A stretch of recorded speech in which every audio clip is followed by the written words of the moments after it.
В Крыму большие очереди в больнице из-за современного состояния российской медицины. Такое мнение высказал заместитель министра здравоохранения оккупированного Крыма Антон Шаклунов в эфире пророссийского крымского телеканала. Он утверждает, что техническое обеспечение больниц и высококвалифицированные специалисты привлекают пенсионеров, и они выстраиваются в очереди с ночи.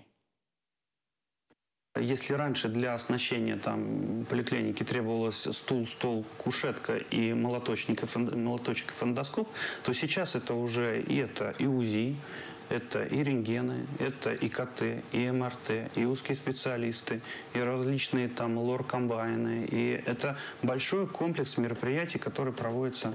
То есть раньше такого не было. Каждое утро надо приезжать, записываться, вот стоишь. Я вчера приехала, не достались уже талончики. Вот сегодня пораньше. А идешь, темнота, ничего не видишь. Что, неделю ездить, это вообще проблема такая. И к врачу-то придешь, врач тоже на тебя так смотрит, мол, а что пришла? Если официально уже смертность увеличилась несколько раз. А обращение плохое? Официально. Поэтому точно, что ж там?